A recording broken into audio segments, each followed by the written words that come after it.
Alhamdulillahirrabbilalamin. Puji syukur kehadiran Allah Subhanahu wa taala, berkat taufik dan hidayahnya jualah kita bisa berkumpul di sini dalam kegiatan desiminasi budaya positif yang merupakan salah satu tugas ulun sebagai CGP, yaitu dalam aksi nyata modul 1.4. Ulun ucapkan terima kasih banyak untuk Bu Hanpian yang sudah berkenan berhadir pada kegiatan hari ini. Dukungan Bu Hanpian hari ini sangat berarti bagi ulun. Biar tambah semangat, biasanya kita punya yel-yel di sekolah, ya kan Pak? Bila ulun bilang S dan bangga, kita bilang sukses, sukses, yes. Nah, baiklah. Sebelum memulai kegiatan, mudah-mudahan agar kegiatan hari ini mendapat keberkahan dan berjalan lancar, ulun minta tolong kepada Bapak Bahwa ini untuk membacakan doa.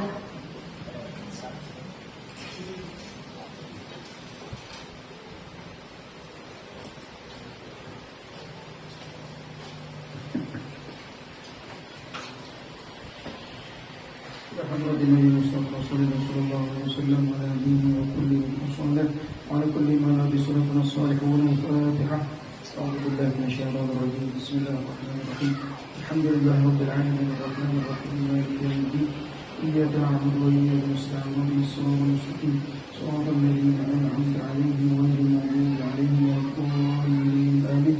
Bismillahirrahmanirrahim. Alhamdulillah rabbil alamin. Allahumma shalli wa sallim ala sayyidina wa maulana Muhammad wa ala alihi wa sahbihi ajma'in. اللهم اغفر لنا ذنوبنا وزيادتنا وارحمهما كما ربيانا صغارا ولجميع المسلمين والمسلمات والمؤمنين والمؤمنات الاحياء منهم والاموات وتابع بيننا وبينهم بالخيرات رب اغفر وانت خير الراحمين لا حول ولا قوه الا بالله العلي العظيم. اللهم ثبت دعاءنا واشف مرضانا وارحم موتانا واشف مرضانا وارحم موتانا ويسر امورنا مع الراحه في قلوبنا وابداننا رب يسر ولا تعسر رب كمل بالخير وبركاتنا ولا حول ولا قوة إلا بالله العلي العظيم. ربنا آتنا في الدنيا حسنة وفي الآخرة حسنة وقنا عذاب النار وأدخلنا الجنة مع الأبرار يا عزيز يا غفار يا رب العالمين. وصلى الله على سيدنا محمد وعلى آله وصحبه وسلم بفضل سبحان ربك رب العزة عما يصفون وسلام على المرسلين والحمد لله رب العالمين. Terima kasih kepada Bapak Bahwa ini. Kita lanjutkan ke acara inti kita hari ini tentang budaya positif. Nah, dalam budaya positif itu ada 6 pembahasan yang akan kita bahas bersama di ruang diskusi ini. Yang pertama itu ada disiplin positif. Yang kedua ada motivasi perilaku manusia.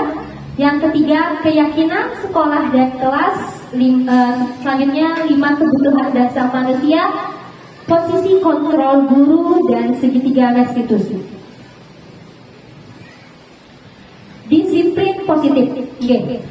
Apa yang ada di benak Bapak Ibu semuanya kalau tentang kata disiplin? Ada tepat waktu,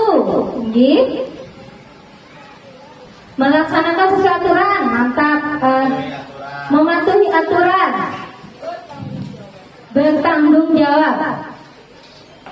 Nah, ini apa yang itu yang selalu ada di benak kita.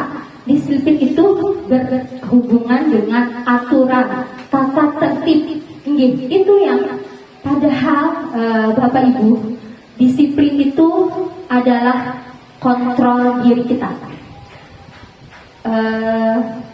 Sini, Ibu, tolong kita tolong Ibu Erlin, boleh maju.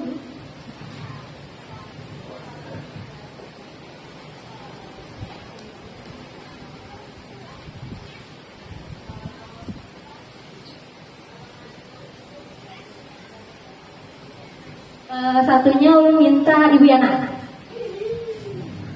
Ulun sudah ada membisiki sesuatu, Bu Hanpian penasaran loh apa yang mau bisikin Bu Hannya.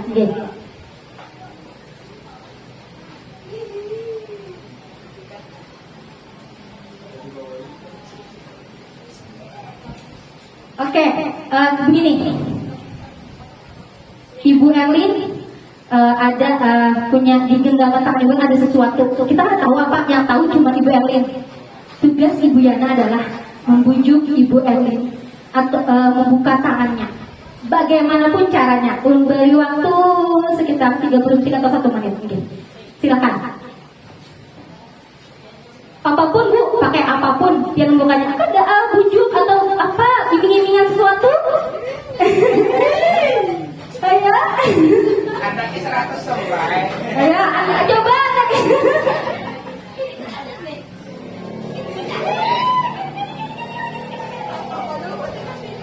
Ya. Anaknya 100.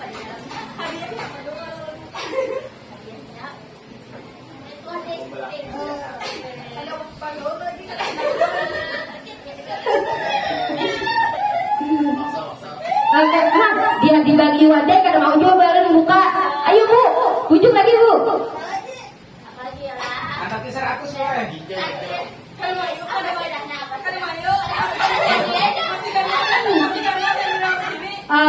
Oke, terima kasih untuk Ibu Elin dan Ibu Yana. Nah, kekeh benar. Oke, silakan kembali ke dulu. Kekeh sekali. Nah, Bu Benar tahu lah apa yang digenggaman Ibu Elin. Apa Bu Elin? Uang 10 juta. Jadi amas pian kada masih nggak berharga, boy.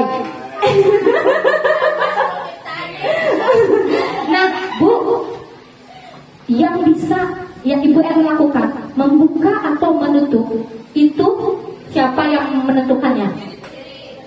Ya, diri kita sendiri. Jadi kita melakukan sesuatu itu atas kontrol kita sendiri.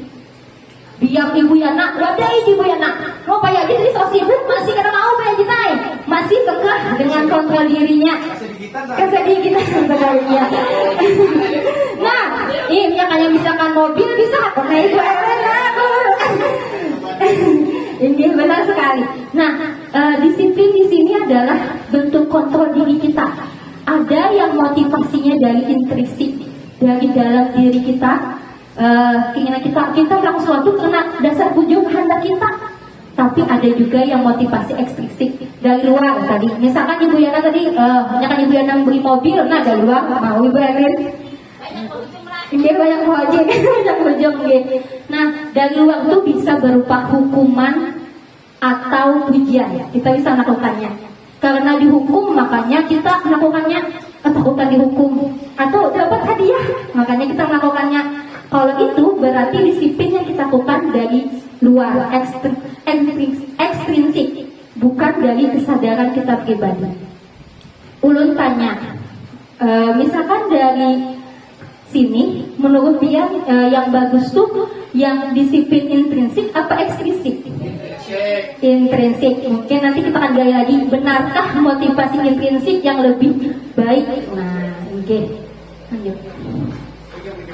Bujur.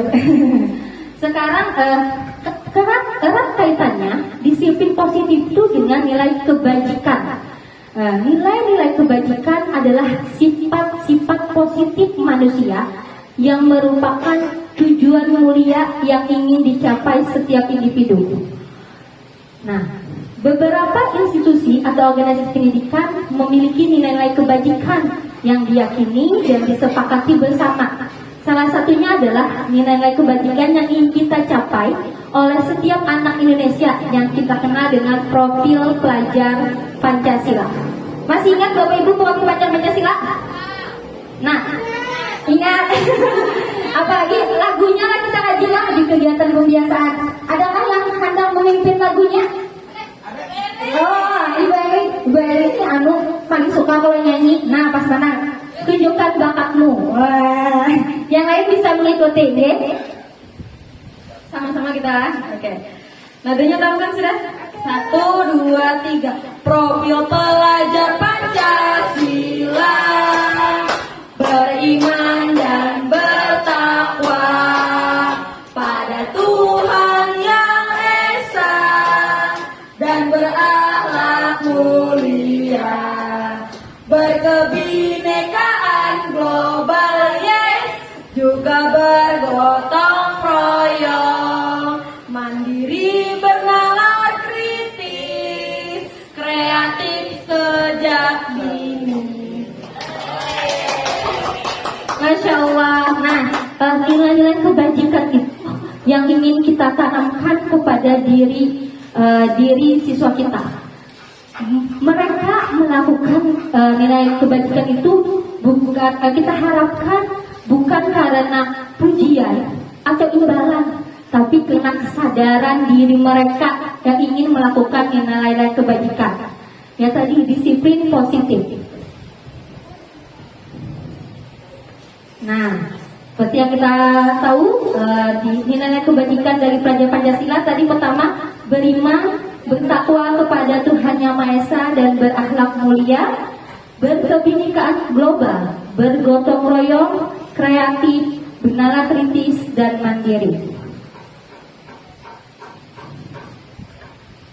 Jadi, disiplin positif yang ingin kita tanamkan kepada siswa kita adalah penerapan disiplin yang mengajarkan tanggung jawab dan mengembangkan kesadaran diri anak berdasarkan nilai-nilai kebajikan.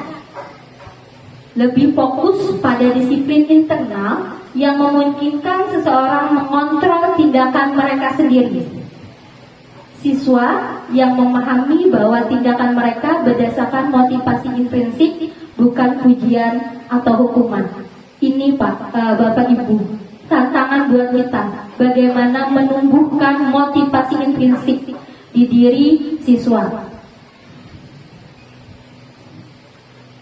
Masuk ke motivasi perilaku manusia. Seseorang melakukan sesuatu itu pasti mempunyai alasan. Seperti yang bilang tadi, Ibu Elin membuka atau menutup tangannya ada alasan. Ibu Yana juga membujuk Ibu Elin ada alasan, hendak mengambil apa di tangan Ibu Elin, tapi masih belum kawan. Kayak tadi. Nah, pertama motivasi perilaku manusia yang pertama adalah yang paling rendah. Ini ada motivasi yang paling rendah adalah menghindari ketidaknyamanan atau hukuman. Di situ anak berpikir, bila aku melakukan, ya benar, Bapak lebih takut bila aku kadang melakukannya karena aku kayak ini kayak melakukannya karena terpaksa, malah bisa terpaksa. Nah, selanjutnya motivasi di atas dari motivasi yang pertama itu adalah mendapatkan imbalan atau penghargaan dari orang lain. Di sini kenapa dikatakan lebih tinggi daripada yang pertama? Karena mereka yang melakukan motivasi ini adalah mereka ingin memperbaiki dirinya. Ada tujuan yang lebih baik daripada takutan tadi. Nah, mereka ingin memperbaiki diri. Oh iya, diri aku baik, aku ini. Kalau tadi kalau aku kada melakukannya, aku kayak ini. Yang negatif, kalau ini ada lebih ke sisi positifnya, hendak memperbaiki dirinya. Tapi masih dengan adanya iming-iming penghargaan atau imbalan dari orang lain. Yang ini berasal masih dari luar, motivasinya masih eksternal. Motivasi yang paling baik itu adalah menjadi orang yang mereka inginkan dan menghargai diri sendiri dengan nilai-nilai yang mereka percaya. Maksudnya adalah mereka melakukan sesuatu tidak memandang itu hukuman, tidak memandang itu imbalan, tapi karena sadar bahwa itu baik untuk mereka, itu berguna untuk mereka, berguna untuk masa depan mereka. Nah, itu motivasi perilaku manusia. Tidak hanya untuk siswa, untuk kita pun juga seperti itu. Jadi motivasi yang paling baik adalah motivasi yang ketiga.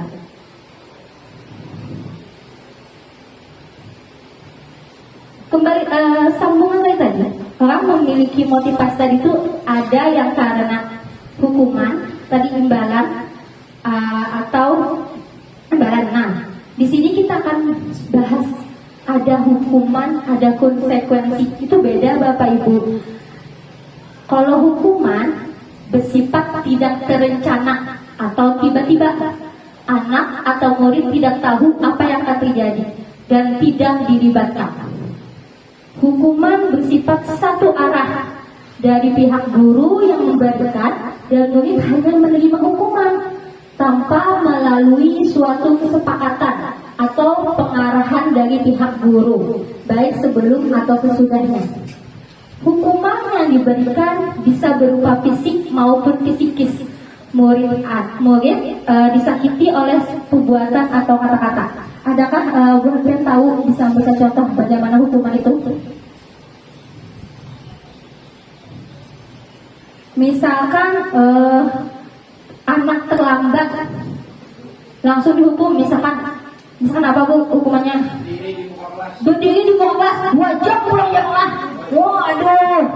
Baik bang gurunya itu. Nah, anak pada tahu, anak tidak menyepakati ke semua itu, langsung dihukum. Yang anak merasa dirugikan, sangat-sangat dirugikan. Itu, nah, masya Allah buat kan sudah tahu apa itu contoh hukuman. Sekarang kita beralih ke konsekuensi.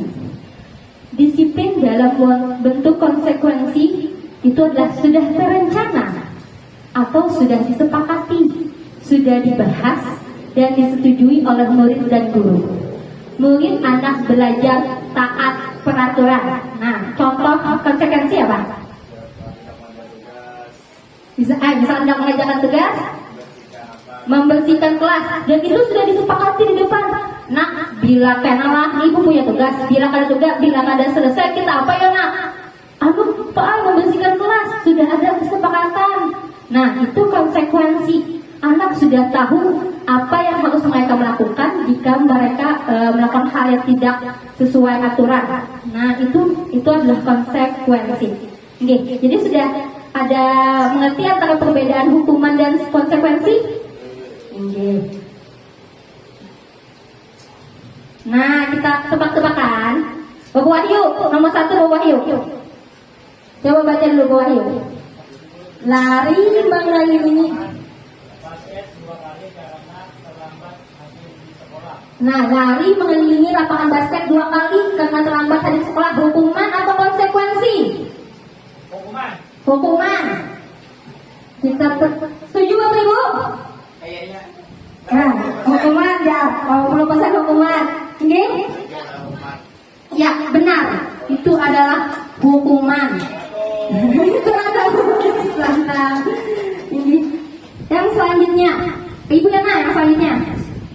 Membersihkan coretan yang dibuatnya di meja tulis. Konsekuensi. Benar? Iya, konsekuensi. Oke, tes dulu Bu Jo kan Bu? Wah, iya. Konsekuensi. Sekarang Pak Hamid.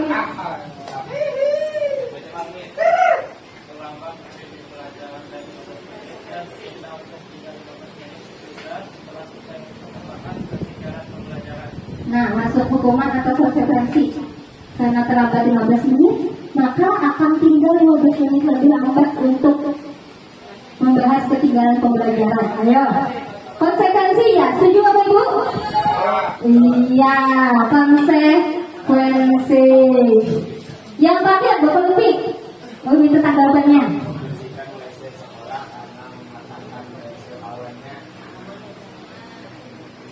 Hukuman. Nah, mematahkan sudah mulai sekolah dengan mematahkan hasil kawannya.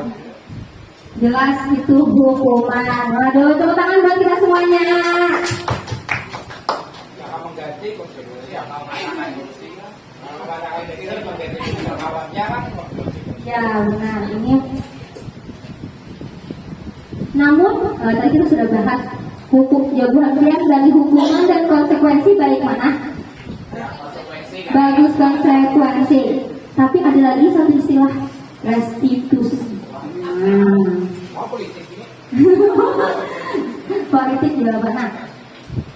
Restitusi itu merupakan proses kolaboratif yang mengajarkan murid untuk mencari solusi untuk masalah mereka dan membantu murid berpikir tentang seperti apa yang mereka inginkan dan bagaimana mereka harus memperlakukan orang lain.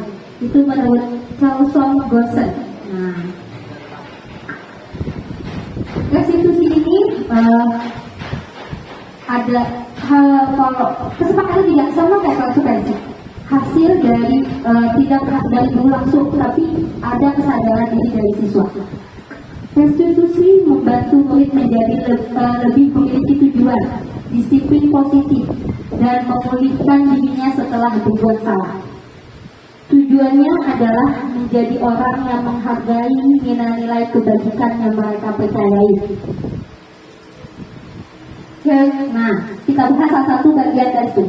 Restitusi bukan untuk menebus kesalahan, namun untuk belajar dari kesalahan. Bapak Ibu, restitusi itu cara menyelesaikan masalahnya bukan tadi itu dengan cara kita dengan siswa itu berdialog. Jadi bukan karena dia menebus. Nah, karena kayak gini, dia mencoret meja, habis itu dihapusnya. Ya kan Bapak Ibu, tadi konsekuensi kalau di restitusi bukan begitu. Kalau mereka melakukan itu, berarti mereka beranggapan kok mencoret lagi, dia boleh menghapus dia doyanku. Adakah kesadaran diri mereka akan perbuatan mereka? Belum ada. Jadi kalau di restitusi, nanti mereka akan menyadari, oh itu salah, harusnya aku malah ada boleh mencoret meja. Di situ nanti akan kita gali bagaimana ya caranya melakukan restitusi itu. Nah, yang kedua, restitusi adalah tawaran, bukan paksaan. Tadi pian terlambat, langsung berdiri, itu memaksa. Tapi kalau ditawaran, mohon maaf, pian terlambat. Menurut pian, itu perbuatan yang baik atau tidak? Pasti akan menjawab. Mereka berpikir dengan memikirkan nilai-nilai kebajikan yang sudah mereka miliki. Kemudian anak kemudian yang tidak Bu. Selanjutnya maukah kamu memperbaiki perilakumu? Nah, jadi kita memberikan mereka suatu tawaran, itu dari restitusi, bukan memaksa mereka melakukan sesuatu sesuai kehendak kita sebagai guru. Restitusi menuntun untuk melihat ke dalam diri anak. Tadi di restitusi itu kita bilang seperti ini, ada satu kalimat. Apakah perbuatanmu sesuai dengan keyakinan yang sudah kita buat? Mereka akan menggali ke dalam diri mereka, apakah perbuatan mereka itu sesuai atau tidak. Selanjutnya, restitusi mencari kebutuhan dasar yang mendasari tindakan. Nah, nanti anak melakukan sesuatu itu punya alasan. Bisa jadi kebutuhan dasar mereka tidak terpenuhi. Nah, nanti kan kita bahas di slide selanjutnya apa saja kebutuhan dasar manusia itu. Restitusi fokus pada solusi. Orang yang melakukan restitusi tidak bilang pian salah. Ini nakai apa yang dilakukan salah. Pian terlambat itu salah. Bukan seperti itu. Tapi di restitusi bilangnya kayak gini. Nah, ibu tidak mencari siapa yang salah atau yang benar. Ibu mencari solusi atas permasalahan ini. Atau dalam kasus terlambat, bilangnya begini. Terlambat memang hal yang manusiawi. Semua orang bisa, mungkin ada sebagian besar bisa terlambat. Namun, maukah kamu memperbaiki sikapmu itu? Nah, itu kalau restitusi itu bukan langsung menjas itu anak itu salah. Tadi kembali, anak pasti melakukan suatu penyimpangan itu karena ada sesuatu yang alasannya. Restitusi mengembalikan anak yang berbuat salah pada kelompoknya. Kadang-kadang anak berbuat salah, kita dibiarkan di luar, diasingkan kawan-kawannya. Tahulah apa perasaan anak diasingkan dari teman-temannya? Malu, sedih, gitu. Nah, hal yang seperti itu malah akan tumbuhkan rasa kesadaran di mereka. Belum tidak akan tumbuh. Kalau kita jauhkan dari mereka, bisakah kita memotivasi mereka, mengembalikan sikap mereka yang salah, memberitahu sikap mereka yang salah? Nah, Ulun setelah belajar ini berkaca benar. Masya Allah, Ulun ternyata apa yang Ulun lakukan selama ini salah. Mungkin Ulun banyak melakukan penghukuman atau bahkan akan konsekuensi di kelas, dan Ulun tidak melakukan restitusi ini. Makanya nanti kita akan membahas lebih lanjut bagaimana langkah-langkah restitusi. Nah. Sebelum itu kita bahas dulu keyakinan kelas. Bapak Ibu, biar lebih semangat. STM nomor 2, sukses, sukses, yes. Ada yang tahu apa bedanya keyakinan dengan peraturan? Keyakinan milik pribadi, haknya pribadi. Kalau peraturan itu dibuat oleh seseorang. Nah. Saya orang dipatuhi. Peraturan untuk dilanggar. Ya, peraturan itu yang bikin seseorang atau sekelompok yang sudah tertulis tercatat mau kada mau harus dilakukan. Tapi kalau keyakinan adalah kesepakatan antara dua belah pihak. Kalau kita di kelas antara guru dengan siswa, itu namanya keyakinan. Benar kata Ibu Yana, itu keyakinan itu tumbuhnya dari diri sendiri. Masya Allah. Ini Lancar otak ke baca gula. kalau nah, jadi sangat beda sekali ya peraturan dengan keyakinan sekolah. Di sini ada langkah-langkah membuat keyakinan kita di kelas. Yang pertama, keyakinan kelas bersifat lebih abstrak daripada peraturan yang lebih rinci dan konkret. Siswa yang datang 15 menit setelah ini, siswa tidak boleh datang 15 menit sebelum sudah berbunyi, misalkan. Atau lagi, siswa harus menggunakan sepatu yang berwarna hitam. Nah, di dalam kelas tidak boleh menggunakan sepatu. Keyakinan kelas berupa pernyataan-pernyataan universal. Jadi pernyataan-pernyataan yang sudah sudah menyeluruh, sudah jelas, sudah ya umum. Nah, sudah umum. Pernyataan keyakinan kelas senantiasa dibuat dalam bentuk positif. Misalkan kayak gini, dilarang membuang sampah di dalam kelas. Itu apakah keyakinan kelas? Nah, bukannya dia Bapak Ibu ke peraturan. Karena keyakinan kelas dibuat dalam bentuk positif. Bentuk positifnya apa? Kalau yang kayak gitu, contohnya buanglah sampah pada tempatnya, atau menjaga kebersihan kelas. Kada perlu panjang. Keyakinan kelas tidak perlu panjang, kalimat yang sedikit tapi memaknai. Oh iya, menjaga kebersihan. Anak sudah tahu, berarti kada boleh membuang sampah sembarangan. Kada boleh kalau orang bersih debu kada boleh ada. Kalau peraturan dipadahi dilarang membuang sampah sembarangan. Yang lebih atau kalau keyakinan lebih dalam bentuk positif yang sederhana.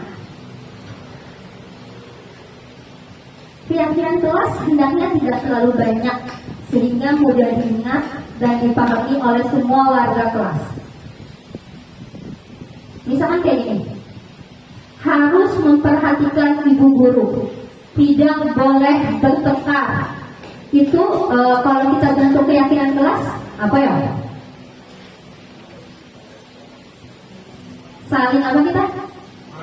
Saling menghargai, sudah bisa. Kayak kata di kelas ini semua siswa harus saling menghargai. Berarti mereka harus memperhatikan guru di kelas. Dengan teman harus tidak boleh bertengkar. Mereka sudah sadar dengan akan hal itu. Keyakinan kelas sebaiknya suatu yang dapat diterapkan di lingkungan sekolah atau kelas. Nah, yang paling penting adalah semua warga kelas hendaknya ikut berkontribusi dalam pembuatan keyakinan kelas lewat kegiatan curah pendapat. Keyakinan kelas hasil dari kesepakatan bersama. Kemudian keyakinan kelas tidak bersifat mutlak. Itu bisa berubah dari waktu ke waktu. Mungkin masih bingung bagaimana cara menerapkan keyakinan kelas. Ulun mungkin akan mencontohkan sedikit. Pertama, keyakinan kelas biasanya dibuat di awal tahun pembelajaran agar memberikan kita satu visi dengan anak kelas apa yang kita inginkan. Nah, jadi pertama yang dilakukan adalah kita tanya kepada siswa nilai-nilai kebajikan tadi. Nah, Bu Hanpian hendak bisi kelasnya kayak apa?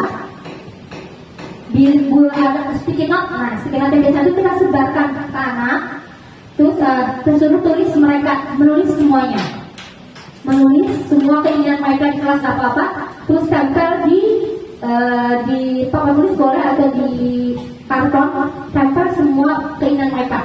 Karena nanti mereka ada yang dilarang berlarian dari kelas, dilarang membuang sampah sembarangan, harus tertib.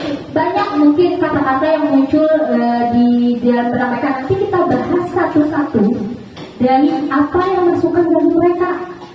Dengan catatan kata negatif kita ubah ke positif. Jadi jangan ada kata dilarang dan tidak. Kemudian anaknya 31 Bapak Ibu lah, 31 lah Bu, berarti keyakinan kelas kita tidak. Kita sortir yang mana keyakinan kelas yang sama. Jadi dikenal kayak bertembakan. Nah, ukuran kalau yang sama. Jadi paling misalnya sisanya 10 atau 12. Nah, dari 12 itu pulang bisa juga kita kayak tadi dilarang berkelahi, sama harus memperhatikan guru. Kita lagi berdiskusi dengan siswa. Nah, kalau orang yang dilarang berkelahi, memperhatikan guru, berarti kita sesama manusia harus apa? Iya, menyayangi, menghargai. Cukup sampai situ, tulis nilai kebajikannya, dapat keyakinan kelas. Siswa kelas 5A harus saling menyayangi dan menghormati. Cukup. Kalau karena ada masalah, kita tidak tanya aja lagi, karena kita sudah punya kesepakatan dengan siswa di awal pembelajaran. Ini juga hal baru dari ulun dapatkan di pembelajaran ini. Gimana ulun? Jujur, kalau kita sudah punya kesepakatan dan keyakinan, akan lebih mudah untuk berdiskusi dengan siswa. Selanjutnya, nah ini contoh keyakinan kelas. Setiap anggota kelas perlu belajar. Nah, jadi setiap anggota kelas perlu senang. Jadi kada boleh membuat kawannya sedih. Begitu juga gurunya kada boleh membuat murid-muridnya sedih. Setiap anggota kelas perlu melakukan tugas. Maksudnya melaksanakan tugas. Berarti yang kada melaksanakan tugas melanggar. Setiap anggota kelas perlu saling menghargai. Setiap anggota kelas perlu merasa aman. Nah, mungkin rasa aman ini tadi juga aman kali diganggu kawan atau apa kesepakatannya. Nah, kalau di kelas 5 ada mungkin beda-beda ya Bu. Setiap anak, setiap kelas beda-beda. Kesepakatannya ini tidak mungkin sama. Selalu bersikap positif ya. Nah, berarti sopan santun, misalkan kata-kata yang baik. Senantiasa menjadi diri terbaik. Nah, berarti bersungguh-sungguh dalam melakukan sesuatu. Percaya dan menghormati orang lain serta barang miliknya. Nah, berkomitmen terhadap setiap tugas, senantiasa membantu. Ini yang mereka yakini di kelas mereka contohnya. Lanjut ke kebutuhan dasar manusia. Nah, ada suatu kasus kita bahas sama-sama. Ibu Ambar, guru wali kelas 2A di SD Pelita Hati, sedang bingung menghadapi ulah salah satu murid di kelasnya Doni. Nah, si Doni ini ulah-ulah. Beberapa anak di kelas 2A telah datang padanya dan mengeluhkan Doni yang sering kali meminta bekal makan siang mereka dengan paksa. Jika Anda menghadapi situasi seperti Ibu Ambar, apa yang Anda lakukan? Menurut Anda, kira-kira apa alasan Doni melakukan hal itu? Nah, apa kira-kira Bu Hanpian alasan Doni melakukan hal itu? Pada punya uang, pada bawa bekal. Ada lagi alasannya? Kenapa si Doni ini ambil bekal kawanan? Ayo. Bekal kawan lebih menarik. Bekal kawan lebih menarik. Ada lagi? mungkin iya bisa jadi salah satu dari yang Bu Hamdan sebutkan tadi. Seperti yang Ulun bilang, orang melakukan sesuatu karena ada alasannya. Jangan selalu menjudge itu salah, tapi kita cari tahu dulu alasannya. Ada 5 kebutuhan dasar manusia. Bila kebutuhan dasar ini tidak terpenuhi,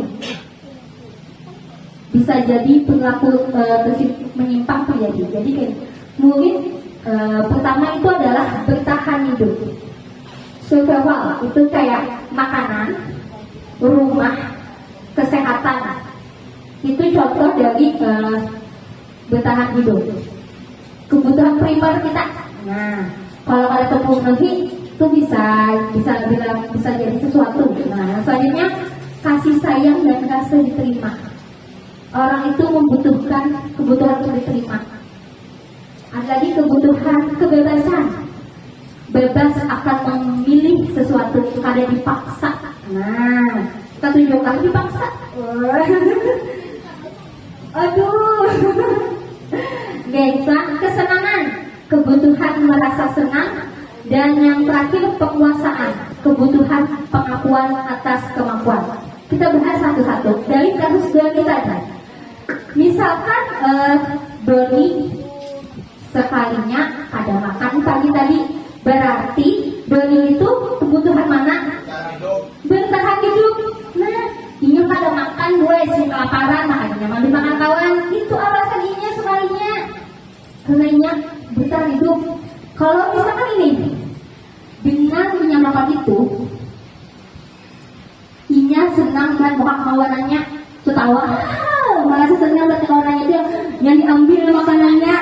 Iya, itu apa lagi? Melihat melakukan kejahatan sesuatu itu dengan asas alasannya, yang maksudnya itu masuk kebutuhannya mana? Iya, masuk kesenangan. Ini tuh kan ada lapar. Iya, jadi itu senang dan bukan kawanan lucu-lucu kan? Nah, misalkan ini, tadi Bapak Yajid bakal kawan lebih menarik. Mamanya membawakan nasi goreng, saya ikut kawannya nanggut, burger, sosis, yang mana ya?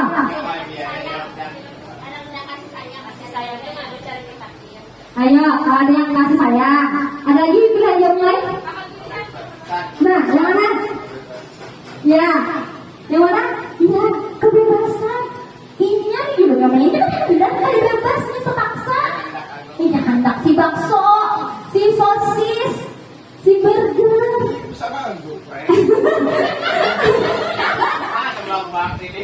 Nah, ya begitu. Karena apa? Kebebasannya. Ini ada bebas, ini terpaksa dengan apa yang enak.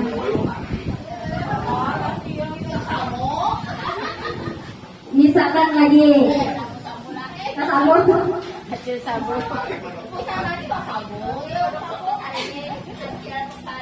Nah, hari ini aja banyak ya bekalnya Ibu Yana. Ini selanjutnya itu misalkan lagi anak melakukannya karena hendak minta perhatian dari guru, dari orang tua. Nah, ini ahlinya bilang apa ini? Karena aku dilaporkan guru, ibu pasti marah aku. Oh, gimana melaporkan pulang ke mamaku?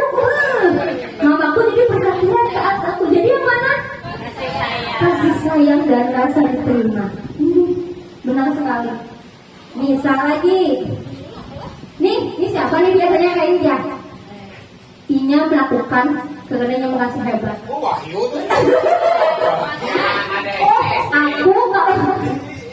Aku kalau mengambil kawan karena ada kepuasan. Aku nih hebat. Iya, berkuasa, pengakuan atas kemampuannya. Orang hebat, ya, orang yang tangguh, Masya Allah. Jadi bila ada kata-kata kayak itu, berarti kebutuhan penguasanya kurang.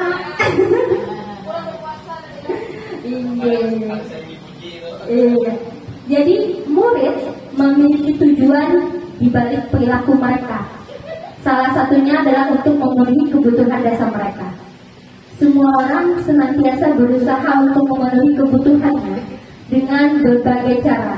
Bila mereka tidak bisa mendapatkan kebutuhan dengan cara yang positif, mereka bisa melanggar peraturan atau melakukan hal-hal yang tidak sesuai dengan nilai-nilai kebajikan. Selanjutnya, kita bahas tentang posisi kontrol. Nah, tadi ada penyimpangan dari anak.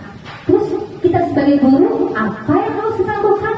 Apakah kita sebagai penghukum, pembuat merasa bersalah, sebagai teman, sebagai pemantau, sebagai manajer? Ini benar kata Bu Yana. Semuanya ini benar, bisa kita lakukan. Yang manakah perilaku yang terbaik? Nah, itu. Nah, kita cari tahu sama-sama. Kembali ke laptop. Posisi kontrol guru sebagai penghukum. Guru ini biasanya kalau kita masukkan guru penghukum ini biasanya kata-kata benar ya. Patuhi aturan saya atau awas, kamu selalu saja salah. Selalu pasti selalu yang terakhir selesai. Nah, contohnya misalkan anak terlambat, apa yang dilakukan pada dirinya? Tidak tahu yang terlambat. Kamu isok terlambat lagi awas saya dapat. Masya Allah, nah itu adalah apa yang terjadi pada anak. Anak akan merasa ya takut, tertekan, benar sendiri. Itu posisi kontrol sebagai penghukum. Selanjutnya, posisi kontrol sebagai pembuat merasa bersalah. Biasanya kayak gitu ucapannya, ibu sangat kecewa sekali dengan kamu. Waduh, ibu sangat kecewa sekali dengan kamu. Berapa kali bapak harus memberitahu kamu ya? Gimana coba? Kalau orang tua kamu tahu kamu mau begini, ayo kata-kata lain. Misalkan ini apa kata-kata lainnya kalau buat salah apa?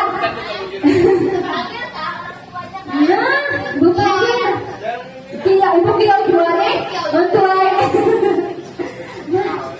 Nah, kalau apa dampaknya lagi siswa? Ini merasa kayak asal aku ini kan berguna benar gitu.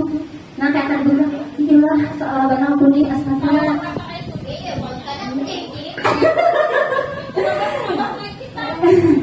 Nah, ini tapi desa wujud dulu kalau kita aja di pojokan seperti ini pasti merasa bersalah loh.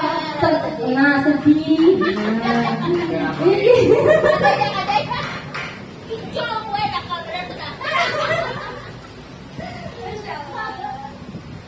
Posisi kontrol yang ketiga, posisi kontrol guru sebagai teman. Ini biasanya kelas rendah di luar. Nah, ayo bantulah Bibi Bapak ya. Ayo ingat tidak bantu Bapak selama ini. Ya sudah, kali ini tidak apa-apa. Nanti ibu bantu bereskan. Biasanya kayak ini. Nah, kalau kasihan kalau ibu gimana di mukanya? Kalau sakit benar. Kalau pada tinggal ibu lah. Nah, turun benar. Dulu belum ngajar besok. Gak tahu apa ibu nak jangan. Itu untuk posisikan diri dulu sebagai teman. Tapi apakah dampaknya terhadap siswa?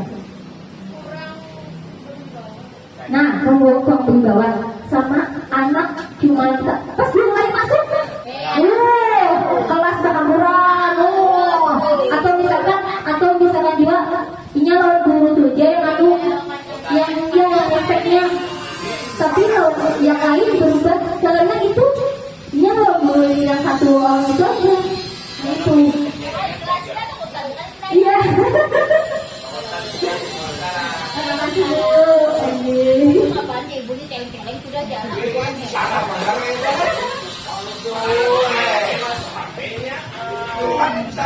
Nah, iya itu. Ada posisi temannya ada yang tujuh guru ya. Pas ibu itu masuk hamida. Hamida. Iya, hamida.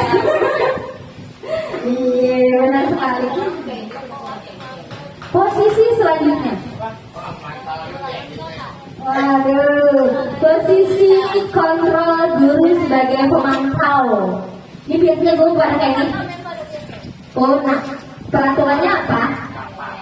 Apa yang telah kamu lakukan? apa ya sanksi atau konsekuensinya. Itu biasanya punya sesuatu yang sudah disepakati, sudah ada peraturan, sudah jadi kayak gini, sesuai lah dengan peraturan sekolah, datang terlambat. Nah, ya itu peraturannya apa? Nah, datang terlambat. Ingatlah biar itu orang pemantau, dia sudah punya data. Ada tambahan tuh. Apa ada lain? Matanya menceleng. Kalau Faktornya apa? nah menceleng itu biasanya ke penghukum, ya tadi bukannya ke penghukum. Oh, misalnya. Aja, sudah mulai Maret ini aja lambat terus. Apa daunnya tidak mau keluar bakal. Wakan Ibu Yana, ayo.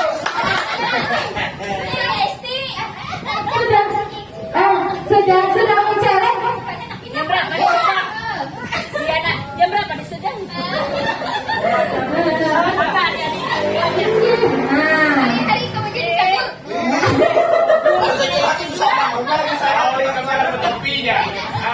cabut.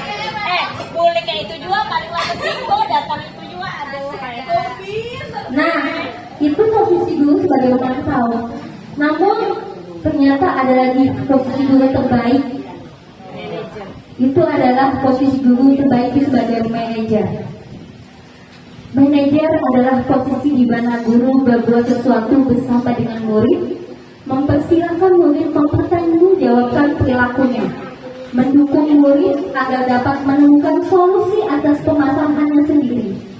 Posisi manajer mengacu kepada restitusi yang dapat menjadikan murid kita seorang manajer bagi dirinya sendiri. Biasanya orang yang melakukan restitusi dan kayak gitu. Apakah yang kamu lakukan itu sesuai dengan keyakinan kelas kita? Apakah apa yang kamu lakukan itu baik untukmu? Siapkah kamu memperbaiki perilakumu? Apa rencana kamu untuk memperbaiki hal ini? Bukan kita yang menjawab, tapi siswa. Kita manajer, kita menggali diri siswa, menemukan keyakinan-keyakinan dalam dirinya. Ulun jujur, mungkin kita semuanya sudah tahu dari semua 5 kontrol tadi, mungkin kita bisa karena sengaja ke penghukum, ke pembuat merasa bersalah, sebagai teman, sebagai pemantau. Nah, setelah mempelajari ini, ternyata ada posisi kontrol terbaik untuk guru, yaitu sebagai manajer. Mudah-mudahan kita bisa menerapkan posisi kontrol ini. Oke. Kayak pegang penerapan posisi kontrol sebagai manajer itu. Nah, itu adalah dengan menerapkan restitusi tadi. Nah, langkah-langkah restitusi ada. Segitiga restitusi.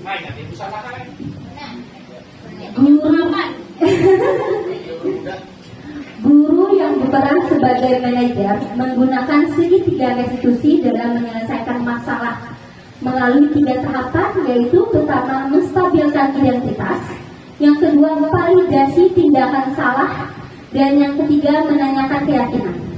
Tujuan dari segitiga restitusi itu adalah agar murid itu mandiri dan bertanggung jawab. Oke. Nah, tadi ada 3 tahapannya. Nah, tahap yang pertama kita lihat sama-sama. Menstabilkan identitas. Nah, pertama itu adalah berdasarkan prinsip membuat salah ada sebagian dari proses pembelajaran. Jadi semua orang pasti pernah salah. Kadang ada murid kita juga. Nah, menggeser dari identitas gagal ke identitas sukses. Nah, ini cara kita. Jangan mengkritik murid yang sedang mengalami identitas gagal. Mereka yang melanggar itu, mereka yang sedang mengalami identitas gagal. Setelah masuk ke menstabilkan identitas, itu masuk ke validasi tindakan salah. Nanti ada langkah-langkahnya habis ini lagi. Yang lebih inti ini secara umum gambarannya dulu. Orang yang melakukan tahapan validasi tindakan yang salah itu adalah berdasarkan prinsip setiap perilaku berupaya memenuhi kebutuhan tertentu. Kembali lagi, orang melakukan sesuatu pasti ada alasannya. Guru akan bergeser dari pemberitaan stimulus respon menjadi proaktif. Jadi guru yang menggali ke dalam diri siswa. Nah, selanjutnya mengenali dan mengakui kebutuhan murid dapat memperbaiki hubungan dengan murid. Motivasi secara intrinsik siswa. Saat perilaku tervalidasi dan identitas sukses telah stabil, maka murid siap mengaitkan keyakinannya dengan tindakan yang salah. Jadi di sini tahap buahnya mencari solusi dari pemasangan bohong dan dari pemasangan anak-anak kita. Nih, biasanya kata-kata yang sering kita ucapkan untuk menstabilkan identitas itu adalah pertama, berbuat salah itu tidak apa-apa, nak. Tidak ada manusia yang sempurna. Saya juga pernah melakukan kesalahan seperti itu. Kita bisa menyelesaikan ini. Bapak Ibu tidak tertarik mencari siapa yang salah, tapi Bapak Ibu mencari solusi dari permasalahan ini. Lagi, kamu berhak merasa begitu. Apakah kamu sedang menjadi teman yang baik untuk dirimu? Itu orang yang menstabilkan identitas bisa menggunakan kata-kata itu. Orang yang mengvalidasi tindakan yang salah bisa menggunakan kata-kata ini. Padahal kamu bisa melakukan yang lebih buruk dari ini ya. Kamu pasti punya alasan mengapa melakukan hal itu. Kamu patut bangga pada dirimu karena kamu telah melindungi sesuatu yang penting buatmu. Karena tadi orang melakukan menyimpang, pasti 5 kebutuhan dasarnya ada yang tidak terpenuhi. Kamu boleh mempertahankan sikap itu, tapi kamu harus menambahkan sikap yang baru. Nah, lagi sikap itu lucu, boleh enak, tapi sikap apa yang seharusnya kamu lakukan? Nah, yang terakhir, tahapan terakhir, menanyakan keyakinan. Biasanya disampaikan kata-kata seperti ini. Apa yang kita percaya sebagai kelas atau keluarga? Saat ini, apa sih keyakinan? Nah, karena tadi di awal kita belajar tentang keyakinan kelas. Apa sih keyakinan kelas yang kita percayai? Apakah sudah sesuai dengan keyakinan kelas kita? Coba pikir anak. Nah, apakah nilai-nilai umum yang kita telah sepakati? Nah, kamu mau jadi orang seperti apa? Nah, itu. Nah, ada contoh sedikit. Kemarin ulun ada contoh menerapkan segitiga institusi. Itu tugas ulun.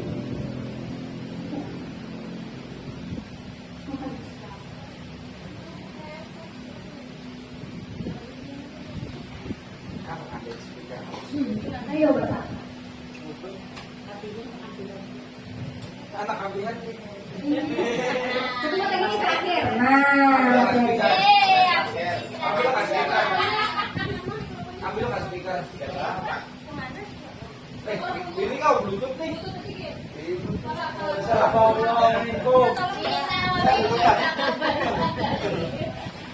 Masa dia bisa kerja selama aja, selama istirahat ya.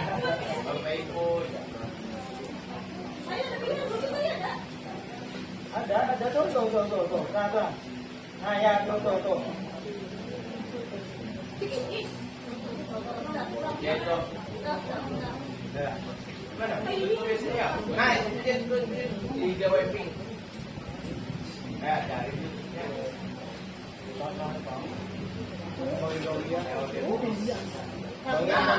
Apa ya namanya ya? Tadi Pak.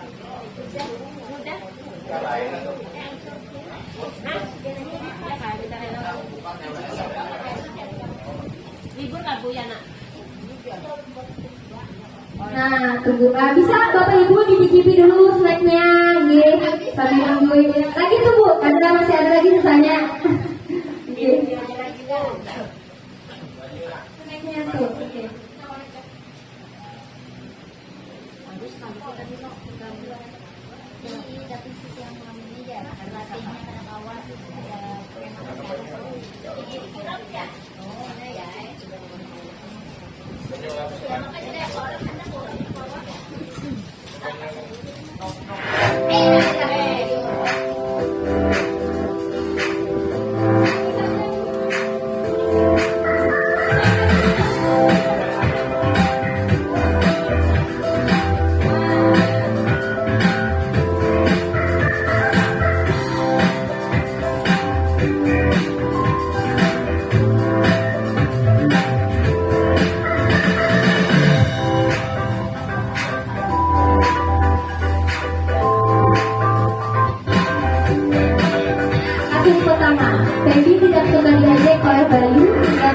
membawa emosi lalu marah-marah sambil mendorong meja.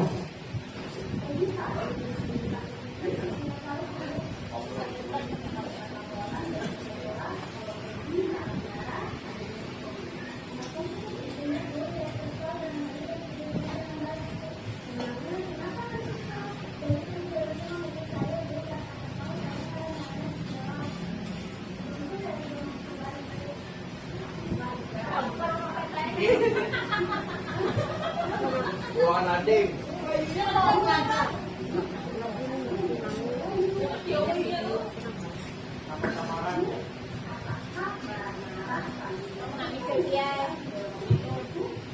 Bayarnya kurang marah. Oh itu benar.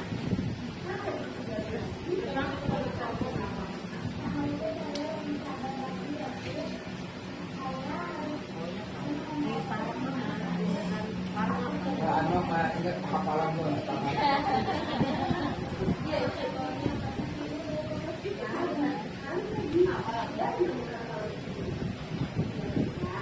Ako kalau mau pulang kita jemput. Kalau memang mau pulang dulu nanti Pak kita jemput.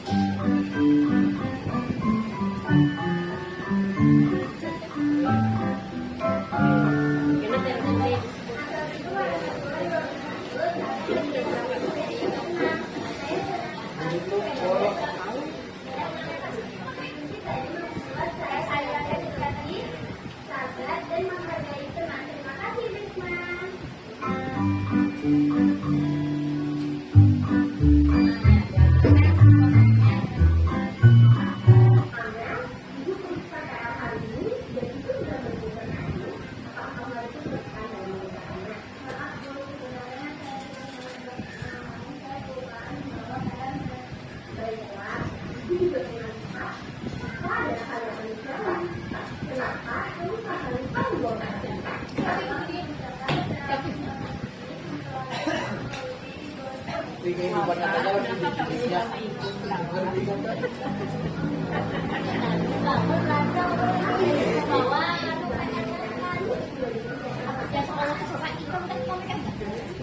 Ah, kalau dia mau siapa?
Sebelum mengakhiri, kita tahu kita bisa kewenangan untuk melakukan 5 posisi tadi sebagai penghukum, pembuat merasa bersalah, teman, pemantau, dan manajer. Nah, kita sudah mempelajari sama-sama hari ini. Menurut Tuhan Pia, yang manakah posisi terbaik untuk kita? Sepakat kita bahwa posisi manajer yang terbaik? Ini sekarang kita sudah tahu mungkin akan sangat sulit, awal-awal memang sangat sulit untuk menerapkannya, tapi karena kita punya niat dan ingin memperbaiki, karena sesuai dengan tujuan dari Ki Hajar Dewantara, kita sebagai pendidik itu, tugas kita itu adalah menghamba pada siswa. Bukan kita yang raja, kita yang seorang-orang, tapi siswa. Karena tugas kita adalah menuntut segala kodrat yang ada pada diri siswa untuk mencapai keselamatan dan kebahagiaan yang setinggi-tingginya. Mudah-mudahan apa yang kita diskusikan sama-sama hari ini, yang kita pelajari sama-sama hari ini bisa kita terapkan sama-sama Mudah-mudahan kita bisa membuka budaya positif di lingkungan sekolah kita dan membuat anak merasa nyaman, aman, dan bahagia di sekolah ini. Setuju Bapak Ibu? Iya. Sebelum mengakhiri, mungkin punya pantun lama. Yang patah jangan disimpan di dalam peti. Kalau ada kata-kata ulun yang salah, ulun tolong jangan simpan dalam hati. Wabillahi taufiq wal hidayah wa bidawal inayah. Wassalamualaikum warahmatullahi wabarakatuh.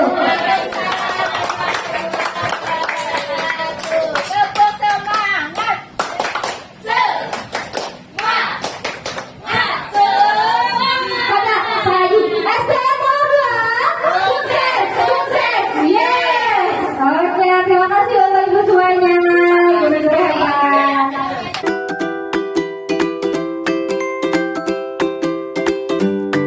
Assalamualaikum warahmatullahi wabarakatuh.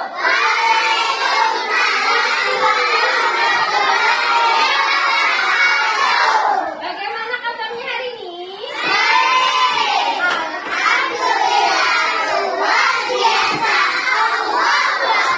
Allah semangat kalian yang luar biasa hari ini. Nah, tadi sudah berdoa. Jadi hari ini apa ya yang akan kita lakukan? Kita akan ada orang yang baca apa ini? Kita akan ya kelas impianku. Kalian mau kelas impian yang seperti apa sih? Dua sekolahnya. Nah, saya ingin mempunyai kelas yang ada yang mau jawab. Mau punya kelas apa? Oke, Mika, kelasnya mau yang seperti apa? Yang rapi. Lagi ada? Boleh, mau ide apa? Yang bersih. Kalau Amal kelasnya apa? Yang anak-anaknya semangat, pintar belajarnya. Tabah mau kelas yang apa? Yang saling membantu. Oke, Abi mau kelas yang seperti apa?